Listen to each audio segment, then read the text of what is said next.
If I do a quick Google search for Bluehost review, the top result rates Bluehost at 4.8 out of 5. Here's an honest look. 4.9 stars out of 5 with basically no cons. Okay, let's do one more. It's wow, 4.9 out of 5 again. Basically, Bluehost is like the perfect web hosting company, right?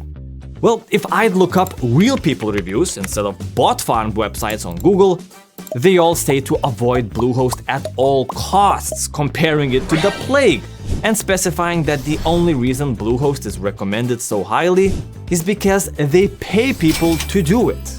So I've actually bought a Bluehost plan myself, and not even the cheapest one. I've got the business plan to give them a fair chance. I've been testing it out for the past 6 months, and I can confirm it's absolutely the worst web hosting plan I've reviewed on this channel. Like, I feel genuinely sorry and angry for anyone who has to buy this. Let me show you what I mean.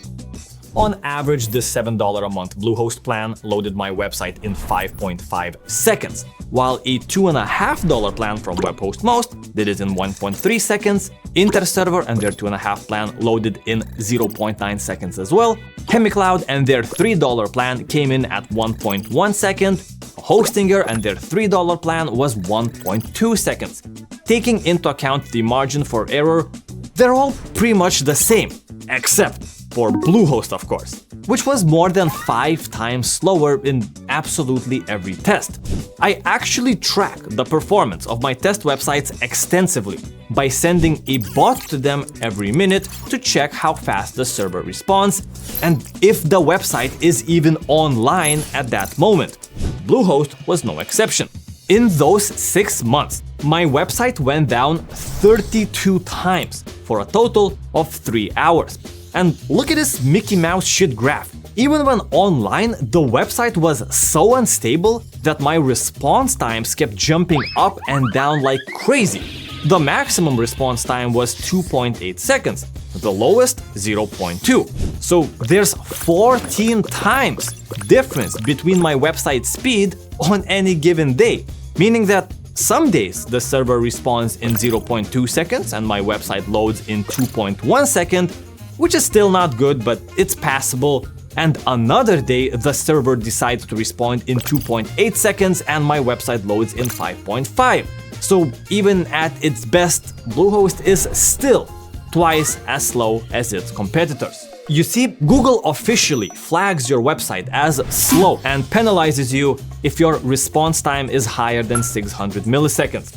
With Bluehost, I was averaging over 700 milliseconds, meaning on average, there's a 0.7 second lag on absolutely any input I do on my website. So my Bluehost website would stand no chance ranking on Google with all of these penalties and extremely slow performance for a $6 a month plan. For comparison, this is a Hostinger's chart for the same period, and this is how your server response times should look. Stable, flat, and consistent, meaning each day you're getting what you're paying for. So what the hell is going on with Bluehost? Why are they so bad? Well, essentially it's corporate greed. The company has been sold to a larger enterprise multiple times by now and has rapidly switched CEOs ever since then. Since each new CEO introduces more and more greed tactics to maximize profits, because they know that the business will eventually fail as they're not providing a good service and marketing can only take them so far. So might as well squeeze, and squeeze it hard. So at this point, Bluehost is like a former shell of what it once was. Basically just holding the name on the outside but having completely different management, employees, and values on the inside. Their servers and setup aren't very good for you as the user, but it's very cheap for them as a provider. They're using shared web hosting infrastructure that runs on Apache software. For starters, Apache is 2 times slower than NGINX and 6 times slower than LiteSpeed. Most competitors that I've shown on my comparison table run LiteSpeed, but it's more expensive and takes more knowledgeable engineers to configure and set up properly.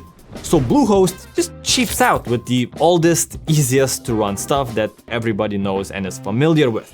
And since it's shared hosting, they're putting multiple users on one server, sharing resources.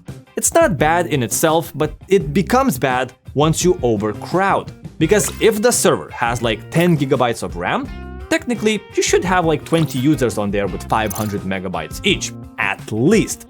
But theoretically, you could put 40 users on there and hope some of them abandon their websites so they don't take up resources, some of them forget to set it up due to difficulties, and some of the users have minimal websites that require less than 500 megabytes. This way, you wouldn't need to buy a second server, and you can still take the money from those 20 customers that want in. Bluehost's business model is built around scale. Get as many people through the door and keep the servers at 100% stress at all times. Because an idle server is a server that's not making money. And this overcrowding is the main reason why the response times differ so wildly, and there's no stability. It's because instead of having a predictable amount of resources that are always available to you, or only loading their servers to 50% capacity like InterServer does to accommodate website growth, you're instead at the mercy of your server neighbors and their usage habits. So why exactly does everyone still promote Bluehost so extensively? Well, the short answer is money. And the long answer is, well, because they pay a lot of money for people to do so via their affiliate system. Bluehost is not a cheap provider. If you take a look at my business plan, it seems like it's $6.99 a month or $84 a year, and that's true. But since web hosting is a subscription service, once my subscription expires, I'll have to renew at the real price, which is $16 a month or $192 a year. That's a 2 times increase in price. Add on top, they're very sneaky add-ons like this domain privacy that's free for 1 year, then you paid $15 a year for it. And this email box add-on that's free for 1 month, then it's $3 a month per email box. This is very clear why they give it away for free for a short period of time. It's so because you forget to cancel it or you don't even want to cancel it. And then they can bill it for the auto renewal. And these prices are absurd. You can get a much better deal somewhere else. And you shouldn't even be paying for Bluehost email because it's terrible in the first place. It becomes very clear to me that Bluehost makes a lot of money from people that do not know any better. Like, there's even these sneaky ads that you must look at before entering your dashboard for a product you already paid for. While almost every web hosting provider does have an affiliate program where you can recommend their services and make a commission from the purchases made. That's actually how I monetize my channel. But naturally, the more expensive providers pay more, and the expensive and really bad providers pay the most. Because their whole budget is allocated for marketing. According to bloggerpassion.com, people like Ryan Robinson make over $25,000 a month or over $140 a sale with Bluehost, and his YouTube channel as well as blog aren't as big as the guys I've shown at the beginning. So they're recommending Bluehost because it sells due to the fact that Bluehost already runs a ton of ads and they pay a huge commission. Obviously, there's a big difference by promoting something you believe in and you think people might enjoy, because there are a good company that might not have enough money for the traditional advertising route, and promoting something that's expensive and objectively garbage just because they pay you a lot of money.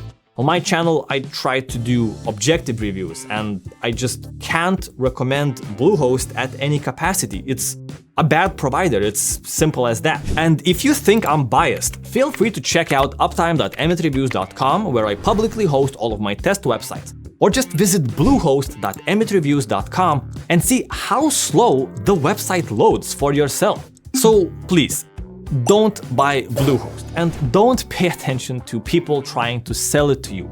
They do not have your best interests at hand. There are a ton of great, cheap companies that you can use, offering great performance, support, and features. So watch this video next, where I outline the best providers in every price range so you're buying smart. Good luck hosting your websites, and I'll see you around.